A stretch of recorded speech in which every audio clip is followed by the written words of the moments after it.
Buenos días, ¿cómo están? Espero que bien. Leamos el libro de Daniel en el capítulo 3. Entonces Nabucodonosor se enfureció y ordenó que trajeran ante él a Sadrach, Mesach y Abed-Negó. Cuando los trajeron, Nabucodonosor les preguntó: ¿Es cierto, Sadrach, Mesach y Abed-Negó, que ustedes se rehúsan a servir a mis dioses y a rendir culto a la estatua de oro que he levantado? Les daré una oportunidad más para inclinarse y rendir culto a la estatua que he hecho cuando oigan el sonido de los instrumentos musicales. Sin embargo, si se niegan, serán inmediatamente arrojados al horno ardiente, y entonces, ¿qué Dios podrá rescatarlos de mi poder? Sadrach, Mesach y Abed-Negó contestaron: Oh Nabucodonosor, no necesitamos defendernos delante de usted. Si nos arrojan al horno de fuego, el Dios a quien servimos es capaz de salvarnos. Él nos rescatará de su poder, su majestad. Pero aunque no lo hiciera, deseamos dejar en claro ante usted que jamás serviremos a sus dioses ni rendiremos culto a la estatua de oro que usted ha levantado. Es probable que conozcas o ya hayas escuchado este relato. La historia de la vida de Daniel debería estar presente en nuestra vida diaria, sobre todo en el tiempo en el que estamos viviendo hoy y en el que está por venir. No creo que el mundo vuelva a ser lo que era antes en muchos sentidos. Es más, me atrevo a decir que el mundo ya no es el mismo que teníamos hasta diciembre del 2019. Pienso que no estamos lejos de una nueva estructura social, política y religiosa que nos va a llevar al límite de nuestras creencias, de nuestros valores y de nuestra fe. Y es por eso que creo que es importante analizar con detenimiento la vida de Daniel, porque en ella encontraremos experiencias que nos ayudarán a vivir nuestro día a día. Daniel y sus amigos iban a ser arrojados a un horno de fuego porque no obedecieron el decreto del rey más poderoso en el mundo durante esa época, Nabucodonosor. El decreto consistía en que todos debían adorar una estatua hecha de oro, y todo aquel que no lo hiciera sería arrojado a un horno de fuego. Nadie tenía más poder en ese entonces que Nabucodonosor, por lo que nadie podía evadir ese decreto. Nadie era más poderoso que Nabucodonosor en ese entonces. Es como si hoy se levantara la ONU, la OMS o algún presidente y nos dijeran que a partir del 1 de junio del 2020 no vamos a salir de nuestra casa a comprar o a vender si no adoramos a una estatua de oro o a un líder en específico. Y si decidimos salir, nos pueden matar porque el ejército que está en las calles tiene la instrucción, el derecho y el poder de hacerlo. ¿Qué haríamos? ¿Negaríamos nuestra fe? ¿Preferiríamos dejar de comer antes que negar al Dios en el que creemos? En el caso de Daniel, Sadrach, Mesach y Abed-Negó, encontramos una postura contundente y definitivamente ejemplar. Ellos respondieron: Oh Nabucodonosor, no necesitamos defendernos delante de usted. Si nos arrojan al horno ardiente, el Dios a quien servimos es capaz de salvarnos. Él nos rescatará de su poder. Pero aunque no lo hiciera, deseamos dejar en claro ante usted que jamás serviremos a sus dioses ni rendiremos culto a la estatua de oro que está levantada. En su respuesta encontramos dos cosas. La primera es confianza en el poder de Dios, pues ellos sabían que Dios podía defenderlos de Nabucodonosor y del horno. Y eso habla de que ellos conocían y confiaban en su Dios.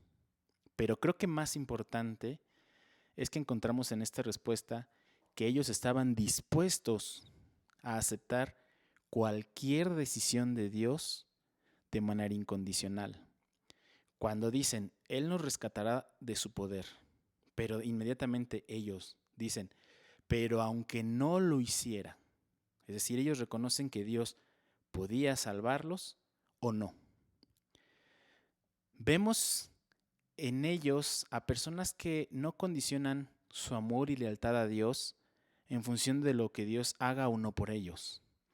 Es decir, ellos estaban dispuestos y decididos a permanecer leales a Dios, aun si Él no evitaba que murieran quemados en el horno de fuego.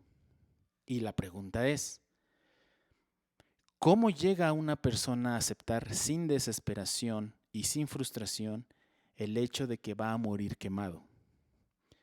¿Cómo llega una persona a decir que aun si Dios no cambia las circunstancias, seguirá siendo fiel a Él? Y lo dice desde el corazón, no de una manera resignada, sino tranquila. Otra pregunta es, ¿qué tiene que hacer un hombre o una mujer para llegar a este punto de confianza? Es fácil decir que confiamos en Dios cuando esperamos que Dios cambie las cosas. Y nos gusta decir cosas como, confío en Dios porque pensamos que Él va a mejorar todo y que por eso pues mejor creemos en Él y entonces nos mantenemos leales a Él, pues tenemos la expectativa de que Dios cambiará todo a nuestro favor. Pero Sadrach, Mesach y Abed-Negó no esperaron a que Dios evitara que el fuego de horno los matara para seguir siendo leales a Él. Ellos, de hecho, van a un punto más crítico y que creo que es el que tenemos que reflexionar. Ellos aceptan la voluntad y la soberanía de Dios con paciencia y sin ansiedad, pero tampoco con resignación, cualquiera que fuera la voluntad de Dios. ¿Estamos listos para contestar como ellos lo hicieron si estuviéramos en una situación de vida o de muerte? En nuestro caso, si nos condicionaran para salir, ¿qué haríamos? ¿Negaríamos nuestra fe por un plato de comida? ¿O estaríamos dispuestos a permanecer en nuestras casas aun si Dios no nos provee comida? Algo que debemos analizar al leer este relato en el libro de Daniel es que las personas que hablan dan testimonio de quiénes eran y cómo era la relación que tenían entre ellos y Dios. Los versículos que leemos muestran cómo pensaban, cómo se sentían y cómo actuaban estas personas. Por lo que antes de que adoptemos conceptos a ciegas o repitamos cosas que están escritas, reflexionemos siempre en quién y cómo es el corazón de las personas que están expresando esas palabras. Ojo, no estoy diciendo que lo que ellos dicen acerca de Dios sea falso. Lo que sí estoy diciendo es que nuestro corazón es siempre el filtro final para interpretar y entender lo que está escrito, ya sea en este u otros relatos de la Biblia. Las promesas de Dios son paz, deleite y confianza para los que lo conocen y continuamente lo adoran, pero son frustración, fantasía, desilusión y desesperación para los que dicen que conocen a Dios, pero no lo conocen, ni tampoco permanecen diariamente bebiendo y comiendo de su presencia. Es muy peligroso repetir versículos de la Biblia como si fueran amuletos de protección. Ojo con eso. Si nuestro corazón es como el de Sadrach, Mesach y Abed-Negó, entonces las palabras que ellos dijeron y el relato escrito en el libro de Daniel serán un refuerzo a nuestra fe y una realidad y esperanza en nuestra vida durante cualquier circunstancia, buena o mala. Pero si nuestro corazón no es como el de ellos, entonces las palabras que ellos dijeron no serán más que decretos, amuletos o bonitas fábulas que al momento de estar en crisis no nos llenarán de nada y por el contrario, en algún momento muy crítico, desertaremos o negaremos nuestra fe. Es por eso que tenemos que analizar qué tipo de corazón tenían ellos y qué corazón tenemos nosotros. Daniel, Sadrach, Mesac y Abed-Negó no llegaron a tener la confianza que manifiestan en este relato por azar o porque de la noche a la mañana repitieron cosas que les dijeron que tenían que decir. Ellos llegaron a este nivel de confianza porque en sus corazones había actitudes que durante muchos años estuvieron acercándolos a Dios, y por lo tanto en el día de crisis, el poder de Dios les dio las fuerzas necesarias para soportar esa crisis. Ellos no eran grandes hombres, sino que ellos eran el reflejo de las grandes obras que Dios hace en el corazón de quienes lo aman y lo buscan como la principal prioridad. Revisemos entonces cómo era el corazón de estos hombres y comparémonos para ver si en nuestras vidas Dios está ocupando el mismo lugar que ocupaba en el corazón de ellos. Es decir, reflexionemos para ver si Dios ocupaba el mismo lugar en el corazón de ellos y ese es el lugar que también ocupa en nuestro corazón. Comencemos con la primera característica que podemos entender y que nos va a llevar a confiar en Dios como ellos lo hicieron. Primeramente, un corazón decidido a no contaminarse. En Daniel 1:8 vemos esto. Sin embargo, Daniel estaba decidido a no contaminarse con la comida y el vino dados por el rey. Le pidió permiso al jefe del Estado Mayor para no comer estos alimentos inaceptables.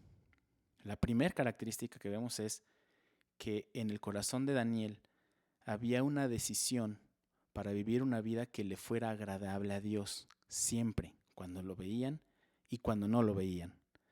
Eso implica una clara postura donde él decide que no va a hacer lo que no le agrada a Dios y no va a comer de lo que no le agrada a Dios. Es una acción y una decisión de un corazón de alguien que busca a Cristo.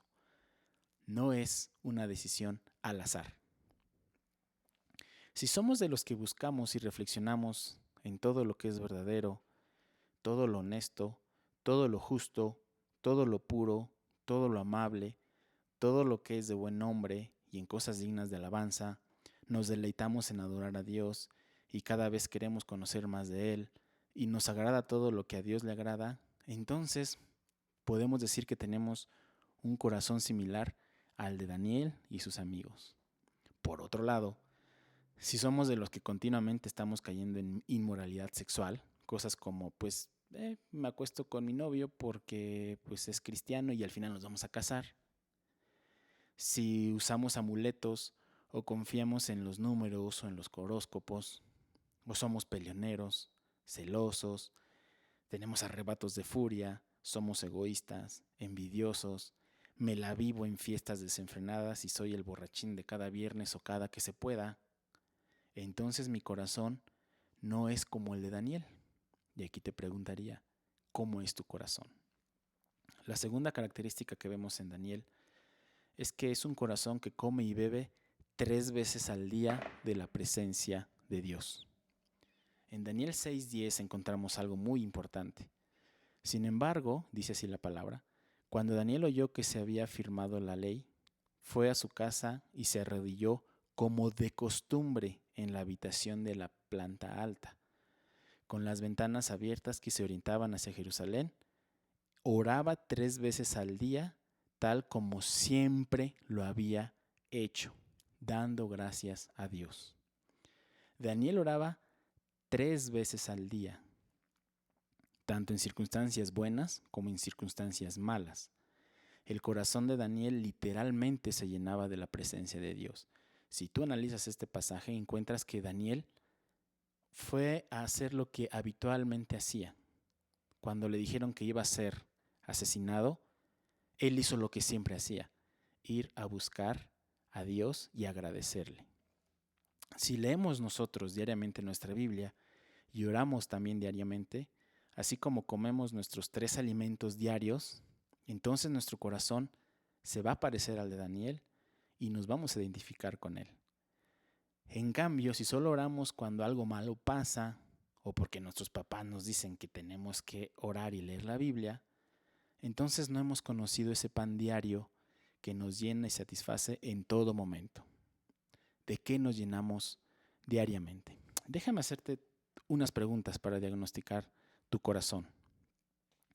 ¿Cuánto llevas de ser cristiano? Si llevas más de 3 años como cristiano, contéstame lo siguiente. ¿Cuántas veces has leído tu Biblia por completo? Ahora bien, durante estos 3 años, ¿cuántas series de Netflix has visto? ¿Cuántos videos que no tienen que ver con la palabra de Dios en YouTube has visto? ¿Cuántas horas has pasado viendo los muros en Facebook? Si sumaras todas las horas que has pasado viendo series en Netflix, videos en YouTube y muros en Facebook, ¿cuántas horas sumarías? ¿Cuántas horas? Haz cuenta, en 3 años. Ahora bien, ese tiempo que has invertido en eso, ¿a cuántas Biblias leídas completas equivaldrían? No es cuestión de que tengas o no tiempo para orar o leer. Es cuestión de que te interese o no te interese acercarte a Dios. ¿A qué le das prioridad? En esta cuarentena, ¿cuántas horas estás invirtiendo en leer tu Biblia y en orar para conocer más a Dios? Y por último, Daniel tenía un corazón que confiaba en su Dios. En Daniel 6:23 encontramos que dice así: el rey se alegró mucho y mandó que sacaran a Daniel del foso. No tenía ningún rasguño, porque había confiado en su Dios. Daniel conocía a su Dios antes de haber conocido a Nabucodonosor. Daniel pasaba tiempo con Dios antes de haber sido amenazado de muerte. Daniel confiaba en su Dios antes que en cualquier otra persona, cosa o circunstancia. Si nuestro corazón conoce a Dios y pasa el tiempo con Él, entonces el poder de Dios nos dará esa paz, amor, gozo, confianza, fe, paciencia y dominio propio que necesitaremos durante las circunstancias adversas y buenas. No podemos sacar fuerzas de un Dios que no está en nosotros. Todo lo puedo en Cristo que me fortalece es una realidad para el que vive en Cristo y Cristo en él. No es un amuleto o no es una frase. Para los que no creen en Cristo y no viven en él, esta verdad de todo lo puedo en Cristo que me fortalece solamente será un amuleto o algo que repetir, pero que no tiene valor. No podemos tener confianza en un Dios que no conocemos. Si nunca hemos pasado tiempo con Dios y no lo conocemos en persona, es tiempo para que comencemos a buscarlo, ya sea si los tiempos mejoran o no mejoran. Si has llegado a la conclusión de que tu corazón es como el de Daniel, seguramente es porque has conocido a Cristo de manera personal. Pero si por otro lado te diste cuenta de que tu corazón no se parece al de Daniel y al de sus amigos, entonces es tiempo de que reflexionemos acerca de quiénes somos, en quién confiamos y sobre todo, si tú estás escuchando la voz de Dios en este momento, no la mía, la de Dios, no endurezcas tu corazón y en actitud humilde reconoce que necesitas a Jesús como el único Señor y Salvador de tu vida. ¿Y tú en qué te pareces a Daniel?